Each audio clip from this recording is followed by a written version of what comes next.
नमस्कार। परम आदरणीय प्रधानाचार्य महोदय, आदरणीय अन्नपूर्णी श्रीराम महोदय, प्रबंध निदेशक, मुख्य अध्यापिका जी व अध्यापकगण, हम दोनों परख और पावनी आज इस हिंदी विभाग के द्वारा आयोजित किए गए हिंदी हास्य बाल कवि सम्मेलन में आप सबका हार्दिक स्वागत करते हैं। कार्यक्रम की शुरुआत हम सरस्वती वंदना से करेंगे और इसीलिए मैं आमंत्रित करती हूँ हमारे प्रिय हिंदी व संस्कृत अध्यापक श्री यमुनाधर त्रिपाठी जी और श्री प्रवीण शर्मा जी को। या कुंदेन्दु तुषार हार धवला, या शुभ्र वस्त्रावृता, या वीणा वरदंड मंडित करा, या श्वेत पद्मासना, या ब्रह्माच्युत शांकर प्रभृतिभिः देवैः सदा वंदिता, सा मां पातु सरस्वती भगवती निःशेष जाड्यापहा, निःशेष जाड्यापहा।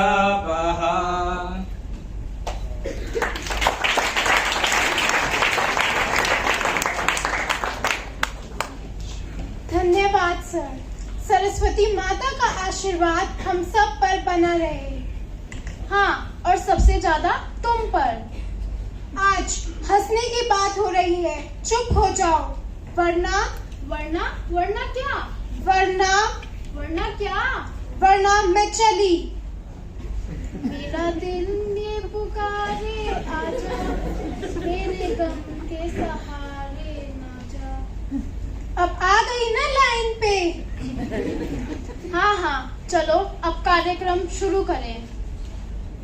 ठीक है, पता कम है, पढ़ता ज्यादा है, उत्तर कम है, सवाल ज्यादा है। इनकी तालियों की खुराक देते रहना, ये छात्र कभी कम, बवाल ज्यादा है।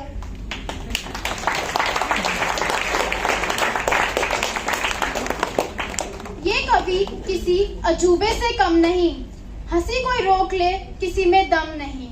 संभल कर बैठना नहीं तो उठ जाओगे, हास्य कवियों में इनसे बड़ा कोई बम नहीं।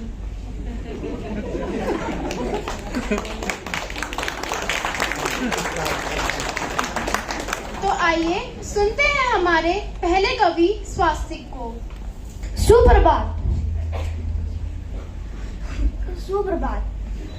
नमस्कार, मेरा नाम स्वास्तिक दैया है। मैं कक्षा 3 का छात्र हूँ। आज मैं अपनी कविता सुनाने जा रहा हूँ, जिसका शीर्षक है हिंदी के टेस्ट की कथा। एक सुबह उठकर मैंने सोचा आज नहीं नहाऊंगा, फट से बुलाया मम्मी को, बोला स्कूल नहीं जाऊंगा। मम्मी बोली बेटा आज तेरा हिंदी का टेस्ट है। मैं बोला कुछ नहीं आता मुझे, इसलिए तो आज मेरा रेस्ट है। जैसे तैसे मन मनाया तैयार हुआ मैं जाग के, जैसे तैसे मन मनाया तैयार हुआ मैं जाग के। घड़ी की सुई आगे निकली, बस पकड़ी मैंने भाग के। आधे बाल इधर थे मेरे, आधे बाल उधर, आधे बाल इधर थे मेरे, आधे बाल उधर। न जाने कौन से हाथ में बोतल थी, बैग मेरा था किधर। चलती बस में याद करे थे हिंदी के 2 पाठ, चलती बस में याद करे थे हिंदी के 2 पाठ। साथ में जो बैठा था कर रहा था 4 दूनी 8। जब मैं पहुंचा स्कूल याद करते करते, जा रहा था क्लास में मैं डरते डरते। पहली क्लास हिंदी की थी, दिखने लगा मुझे 0। पहली क्लास हिंदी की थी, दिखने लगा मुझे 0। बाकी सब मेरे दोस्त मन रहे थे हीरो। पढ़ने लगा फिर से क्योंकि नहीं बनना था चीटर, पढ़ने लगा फिर से क्योंकि नहीं बनना था चीटर। सब कुछ धरा का धरा रह गया क्योंकि एब्सेंट थी हिंदी की टीचर। कल फिर बहाना मारना पड़ेगा, मम्मी को दोबारा से बुलाना पड़ेगा, पर इस बार बोलूंगा आज स्कूल जाऊंगा, क्योंकि कल आऊंगा तो सब याद कर आऊंगा। धन्यवाद। इस कविता में तो मजा ही आ गया।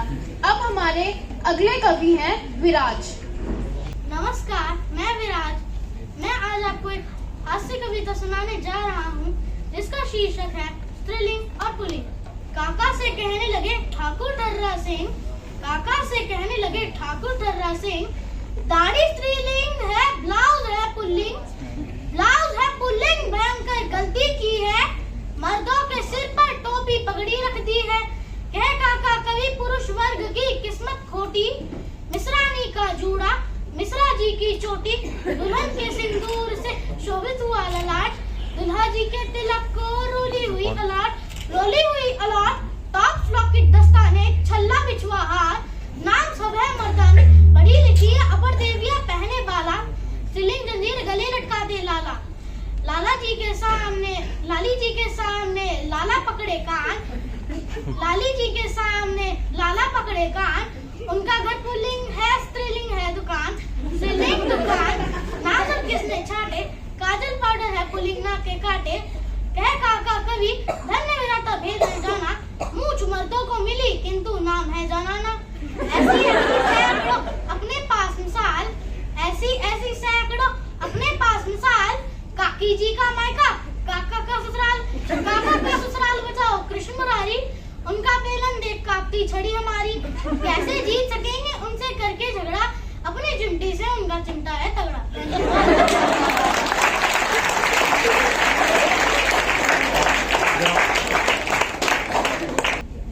बहुत ही सुंदर कविता थी।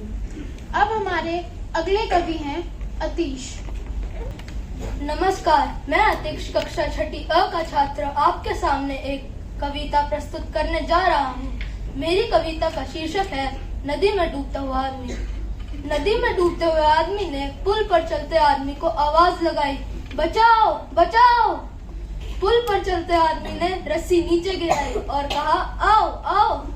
नदी वाला आदमी रस्सी पकड़ नहीं पा रहा था और रह रहकर चिल्ला रहा था, मैं मरना नहीं चाहता, बड़ी महंगी है जिंदगी है, कल ही तो एबीसी कंपनी में मेरी नौकरी लगी है।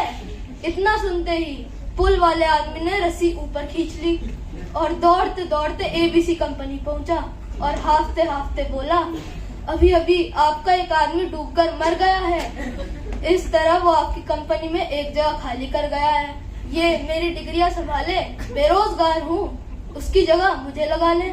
ऑफिसर हंसते हुए बोले, भाई तुमने आने में तनिक देर कर दी, ये जगह तो हमने 10 मिनट पहले ही भर दी और इस जगह पर हमने उस आदमी को लगाया है जो उसे धक्का देकर तुमसे 10 मिनट पहले आया। धन्यवाद।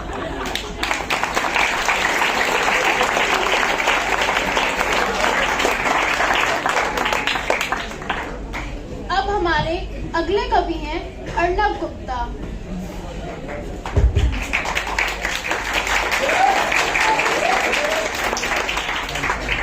सुप्रभात, मैं कक्षा 8वीं का छात्र आज एक कविता प्रस्तुत करने जा रहा हूँ।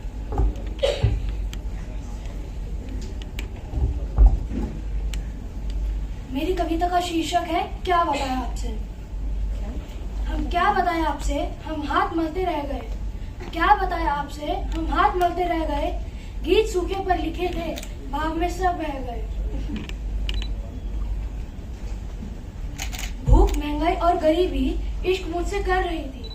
भूख महंगाई और गरीबी इश्क मुझसे कर रही थी। अगर एक होती तो निभाता, पर तीनों मुझ पर मर रही थी। मच्छर खटमल और चूहे घर मेरे मेहमान थे। मच्छर खटमल और चूहे घर मेरे मेहमान थे। मैं भी भूखा और भूखे ये मेरे भगवान थे। रात को कुछ चोर आए, सोचकर चकरा गए। रात को कुछ चोर आए, सोचकर चकरा गए। हर तरफ चूहे ही चूहे देखकर घबरा गए। हर तरफ चूहे ही चूहे देखकर घबरा गए। जब कुछ ना मिल सका तो भाव में बहने लगे।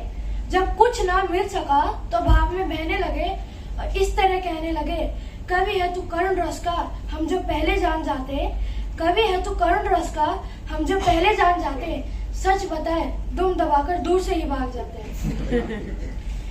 100 का नोट देखकर इस तरह कहने लगे, 100 का नोट देखकर इस तरह कहने लगे, अगर हम पहले जान जाते तू ऐसा है तो हम दूर से ही भाग जाते।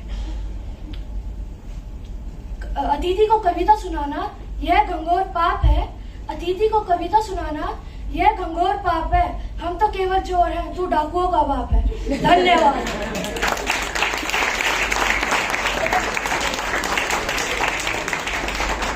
वाह, क्या खूब कविता थी। अब मैं अगले कवि रणविजय को बुलाना चाहूंगी। आप सभी को मेरी तरफ से नमस्कार।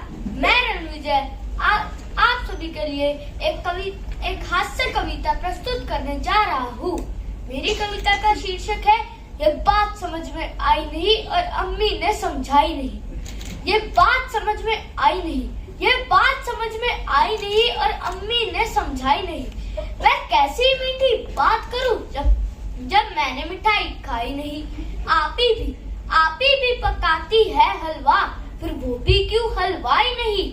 ये बात समझ में आई नहीं और अम्मी ने समझाई नहीं। नानी के मियाँ तो नाना है, दादी के मियाँ भी दादा। जब मैंने अप्पा से पूछा बाजी के मियाँ क्या बाजा है, तो हंस हंस कर कहने लगे ऐ भाई नहीं, ऐ भाई नहीं। ये बात समझ में आई नहीं और अम्मी ने समझाई नहीं। नया महीना आता है, बिजली का बिल आ जाता है, हालांकि बादल बेचारा ये बिजली मुफ्त बनाता है। फिर हमने भी अपने घर में बादल से बिजली क्यों लगवाई नहीं।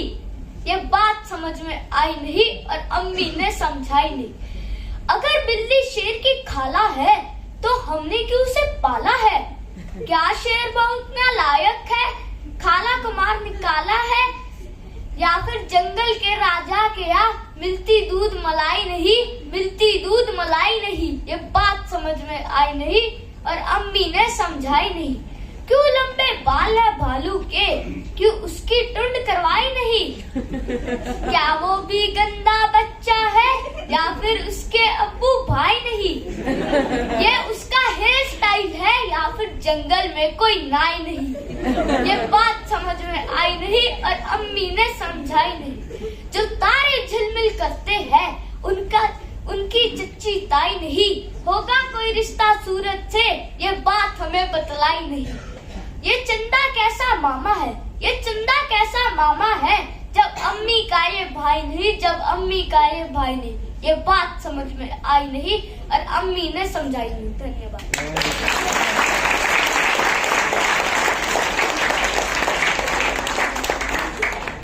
अगली कविता सुनाने आ रही है अधीरा।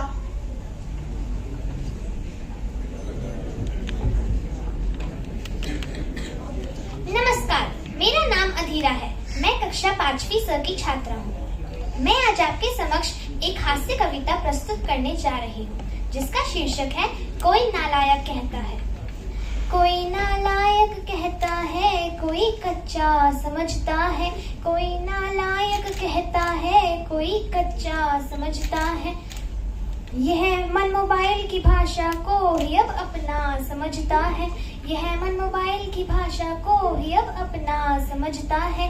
किताबें दूर बैठी हैं, ये चंचल मन भी ऐठा है। किताबें दूर बैठी हैं, ये चंचल मन भी ऐठा है। कि एक बच्चे की बेचैनी को बस बच्चा समझता है।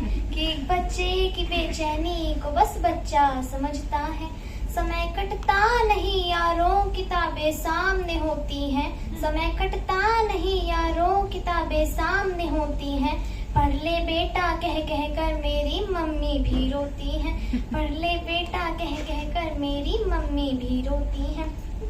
करूँ मैं व्हाट्सएप पर चैटिंग या होमवर्क ढूंढूं गूगल पर, सबकी बेचैन निगाहें तो मेरे मोबाइल पर ही होती हैं। करूँ मैं व्हाट्सएप पर चैटिंग या होमवर्क ढूंढूं गूगल पर, सबकी बेचैन निगाहें तो मेरे मोबाइल पर ही होती हैं। समझ कुछ भी नहीं आता, बच्चा गर्दन हिलाता है। समझ कुछ भी नहीं आता, बच्चा गर्दन हिलाता है। पेपर लिखने से फ्यूचर ना बदला जाता। पेपर पर ओम लिखने से फ्यूचर ना बदला जाता है। कि चाइल्ड इज गॉड भी कहते हो, एग्जाम में खफा भी रहते हो। कि चाइल्ड इज गॉड भी कहते हो, एग्जाम में खफा भी रहते हो। अरे क्वेश्चन बतलाने से आपका क्या जाता है। धन्यवाद।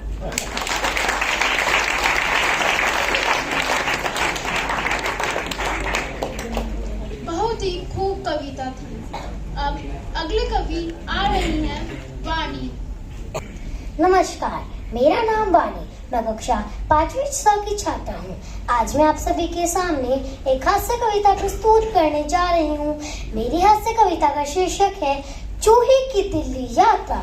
चूहे ने यह कहा कि चूहिया छाता और घड़ी तो जो लाया था मैं बड़े सेठ के घर से वह पकड़ी तो।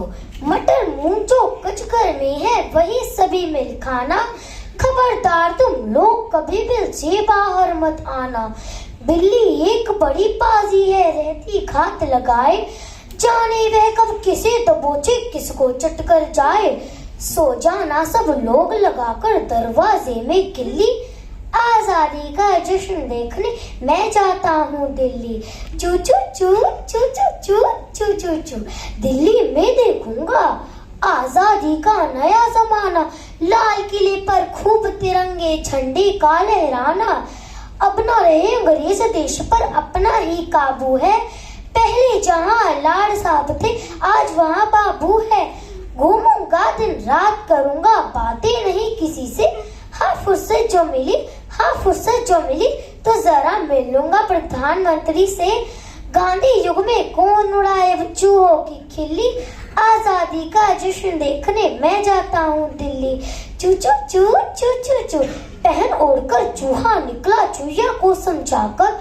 इधर उधर आंखें दौड़ाए बिल से बाहर आकर।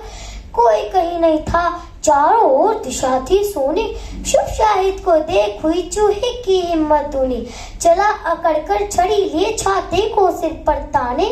मस्ती मन की बड़ी लगा चू चू करके कुछ गाने। इतने में लो पड़ी दिखाई कहीं दूर पर बिल्ली। चूहे राम भागे पीछे को दूर रह गई दिल्ली। चू चू चू चू चू चू चू चू। धन्यवाद।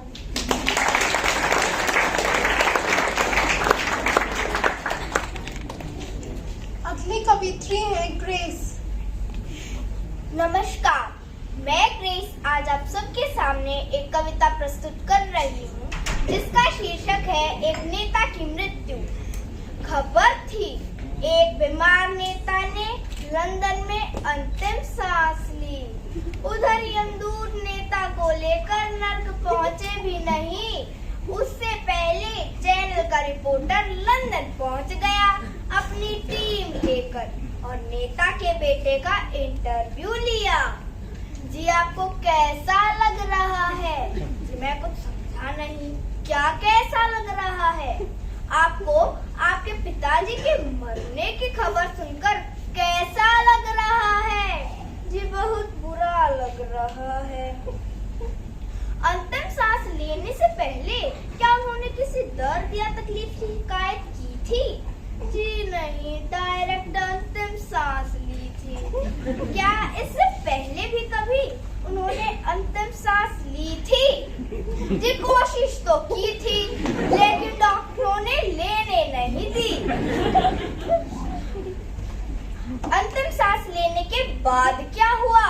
जी अंतिम सांस लेने के बाद वो मर गए।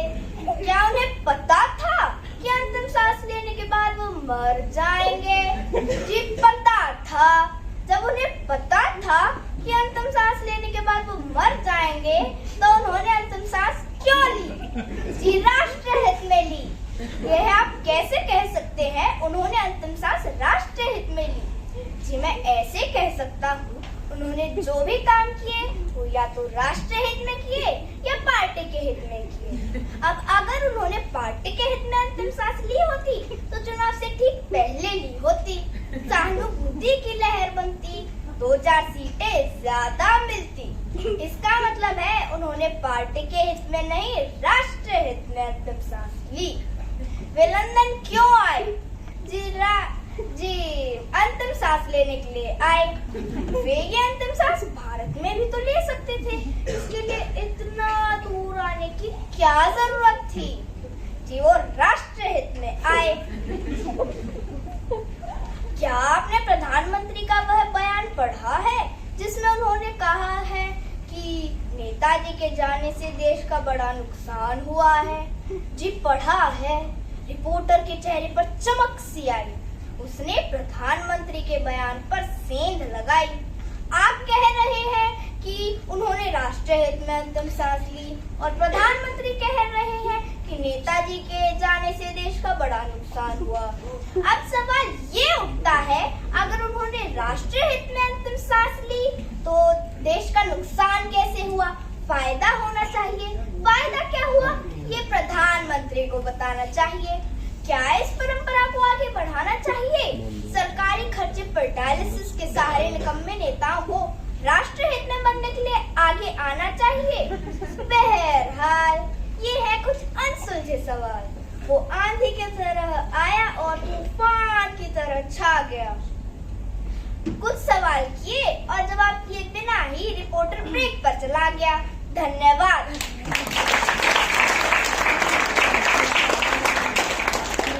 बहुत ही सुंदर कविता थी।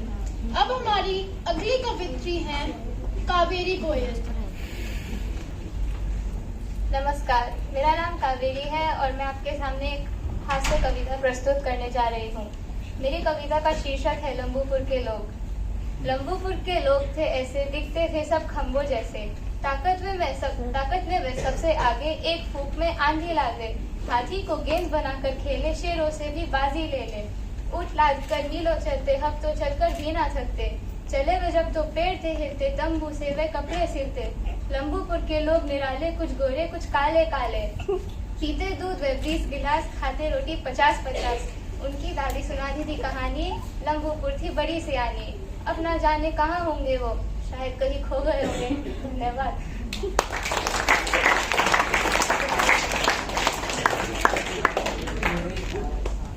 अब हमारी अगली कवियत्री निष्ठा आ रही है। सुप्रभात, मेरा नाम निष्ठा है। आज मैं आप सबके सामने एक हास्य कविता प्रस्तुत करने जा रही हूँ। मेरे हास्य कविता का शीर्षक है कब मर रहे हैं। हमारे एक मित्र है, रहने वाले रीवा के, एजेंट है बीमा के। मिलते ही पूछेंगे बीमा कब करा रहे हैं, मानो जैसे कहते हो कब मर रहे हैं। फिर धीरे से पूछेंगे कब आऊं, कहिए तो 2 फॉर्म लाऊं। पत्नी का भी करवा लीजिए, एक साथ 2 रिस्क कवर कीजिए। आप मरे तो उन्हें फायदा, वो मरे तो आपको फायदा। अब आप ही सोचिए, मरने के बाद क्या फायदा और क्या घाटा। एक दिन बाजार में मिल गए, हमें देखते ही पिल गए। वे बोले चाय पीजिए, हमने बोला रहने दीजिए। वे बोले पान खाइए, हमने बोला बस आप ही खाइए। शाम को जब घर पहुंचे तो टेबल पर उनका ही पत्र पड़ा था। लिखा था फॉर्म छोड़े जा रहा हूँ, सोच समझ कर भर दीजिए। प्रीमियम के पैसे भाभी जी से ले जा रहा हूँ, रसीद उन्हें दे जा रहा हूँ। हाँ, फॉर्म क्या था? फॉर्म के साथ प्रश्नावली भी नथी थी। फॉर्म क्या था? अच्छी खासी जन्म पत्री थी। हमने भी तय किया प्रश्नों के देंगे ऐसे जवाब कि जीवन बीमा वाले भी याद रखेंगे जीवन भर। एक एक प्रश्न में झूल जाएंगे, बीमा करना भी भूल जाएंगे। प्रश्न था नाम, हमने लिख दिया बदनाम। काम बेकाम, आयु जाने राम, निवास स्थान हिंदुस्तान, ऊंचाई जो होनी चाहिए, वजन ऊंचाई के मान से, सीना नहीं आता, कमर सीने के मान से। कोई खराब आदत है क्या? हाँ है ना, मीठा लगता है नीम। कोई बीमारी? हाँ है, उधारी के बिल की। होती है धड़धड़ाहट, पेट में गड़गड़ाहट, माथे में भनभनाहट, पैरों में सनसनाहट। डॉक्टर कहता है टीबी है, पर सबसे बड़ी बीमारी तुम्हारी बीवी है।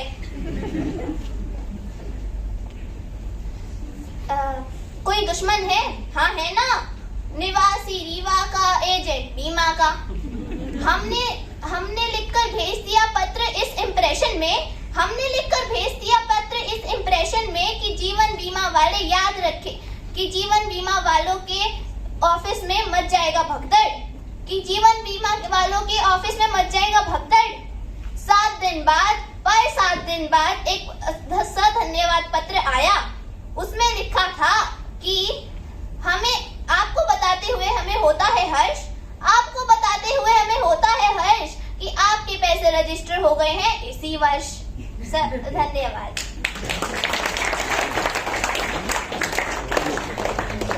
ये कविता सुन के तो मजा ही आ गया।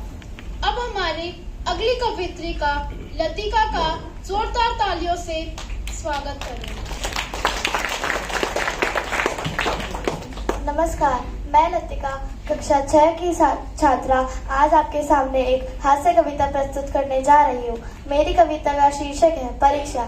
आई परीक्षा सिर पर देखो, मुंह से निकले हाय राम, बने किताबी कीड़ा है सब, छोड़ के देखो सारे का। रिश्तेदारों को है चिंता, हमसे ज्यादा खाए रही, फेल हुई थी चुन्नी अपनी, बता के बुआ डराए रही। बस इनके चक्कर में अब तो जीना अपना हुआ हराम, बने किताबी कीड़ा है सब, छोड़ के देखो सारे का। नींद ना आती रातों को, उल्लू बन बन जाग रहे, समझ न आए कौन दिशा में दिमाग के घोड़े भाग रहे। सिर में ऐसी दर्द छिड़ी है, भगा सके ना झंडू बाम, बने किताबी कीड़ा है सब, छोड़ के देखो सारे काम। धन्यवाद। अगले कवि आ रहे हैं अर्णव भारद्वाज। नमस्कार, मेरा नाम अर्णव है। मैं छठी ए का छात्र हूँ। आज मैं आप सबके सामने एक कविता प्रस्तुत करने जा रहा हूँ जिसका शीर्षक है हाय रे परीक्षा। परीक्षा का पेपर हाथ में आते ही इतना डर लगता है कि अगर अच्छा नहीं करा तो घर पर पिटना पक्का है। 3 घंटे में करने होते हैं लगभग 40 सवाल। 3 घंटे में करने होते हैं लगभग 40 सवाल। अगर एक भी छूटा तो घर पर होगा बवाल। रिजल्ट के एक दिन पहले रात को नींद नहीं आती। रिजल्ट के एक दिन पहले रात को नींद नहीं आती। भगवान की तो याद आती है। रखते हैं विद्यार्थी भगवान का व्रत। रखते हैं विद्यार्थी भगवान का व्रत। अगर फेल हुए तो घर पर होगा डंडे से नृत्य। पास होने पर मिलता है शानदार इनाम।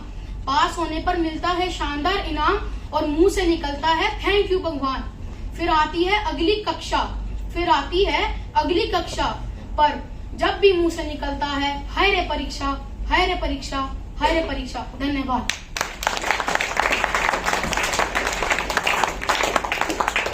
जोरदार तालियों से स्वागत कीजिए अगली कवित्री आयाना सिंह का। नमस्कार, मैं आयाना आपके सामने एक हास्य कविता प्रस्तुत करना चाहती हूँ। चूहे राजा क्रिकेट टीम के चुने गए कप्तान, अपने बल्लेबाजी का था उनको बहुत गुमान।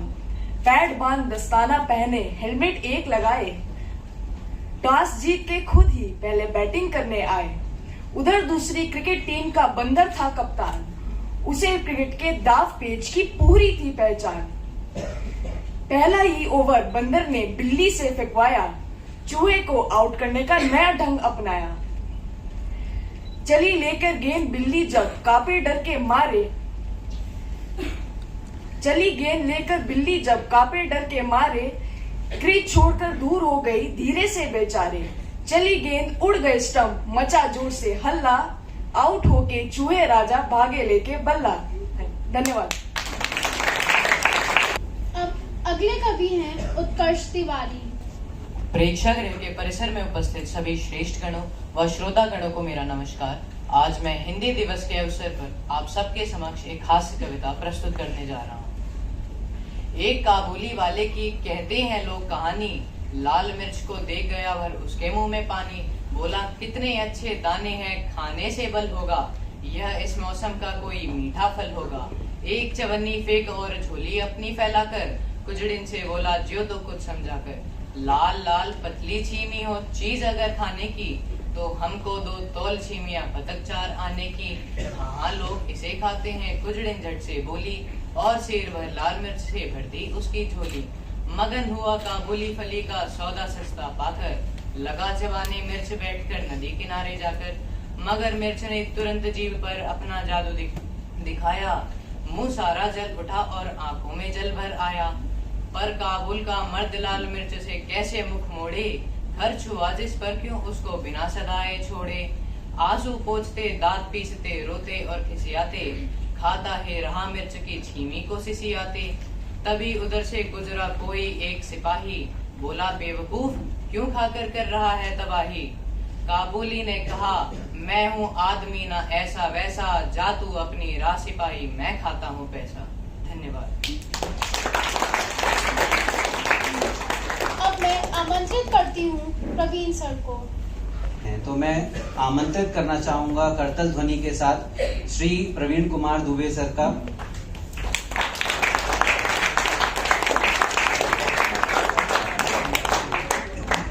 Good afternoon everyone.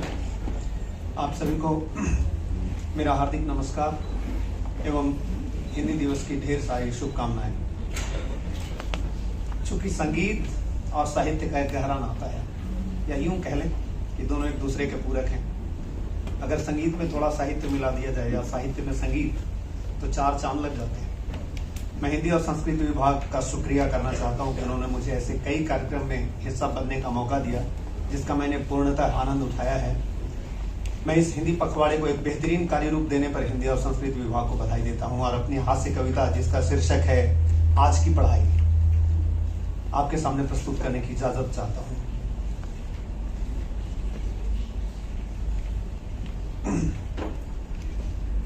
मैं एक बात सोचकर हैरान हो जाता हूं, बच्चों को पढ़ते देखकर परेशान हो जाता हूं। हाँ, मैंने एक बात नहीं बताई थी, ये मेरी स्वरचित कविता है। मैं एक बात सोचकर हैरान हो जाता हूं, बच्चों को पढ़ते देखकर परेशान हो जाता हूं। मुझे अपने जमाने की पढ़ाई याद आ जाती है और मास्टर जी के डंडे से मेरी पिटाई याद आ जाती है। अब तो अलाउड नहीं है। मास्टर जी के डंडे से मेरी पिटाई याद आ जाती है। पिटाई के डर से 40 तक के टेबल याद हो जाते थे। मास्टर जी के सामने मेरे सारे ईगो बर्बाद हो जाते थे। एक दिन पिताजी से मास्टर जी की शिकायत लगाई। मास्टर जी की कुछ ना बिगड़ी, पर मेरी शामत आई। मेरे पास कोई ऑप्शन नहीं था, पढ़ाई ही चुनना पड़ा। उसके ऊपर से पिताजी का हरदम डांट सुनना पड़ा। अच्छा, वो तो मेरा समय था, उसको जाने दीजिए। आजकल के बच्चों का जरा हाल तो सुन लीजिए। कल मैंने एक बच्चे से पूछ भर दिया, बेटा कितनी देर पढ़ाई करते हो? उसने कहा सर 5 मिनट। मैंने कहा 5 मिनट की पढ़ाई से क्या होता है? उसने कहा सर साल के अंत तक किताब नया होता है। मैंने कहा मास्टर से उलझते हो? उसने कहा सर आप मुझे मूर्ख समझते हो। मैंने पूछा पर 5 मिनट में क्या पढ़ाई करते हो? उसने कहा सर किताब निकालते निकालते 5 मिनट हो जाता है, फिर वापस रख देता हूँ। बस इतने में पढ़ाई का मजा चख लेता हूँ। मैंने कहा आप समझा एग्जाम में तुम मुझे क्यों घूर रहे थे? मुझसे बार बार विद्यालय का स्पेलिंग पूछ रहे थे। उसने कहा मास्टर जी कोई और शिक्षा की बात कीजिए, एक बार मेरी भी इच्छा की बात कीजिए। इस पढ़ाई लिखाई से तो बिजनेस बेस्ट है। किसी तरह मेरा नाम स्कूल से कटवा दें, बस यही रिक्वेस्ट है। ये किताब कॉपी से मेरा पीछा छुड़वा दीजिए। पापा से कहकर एक BMW का शोरूम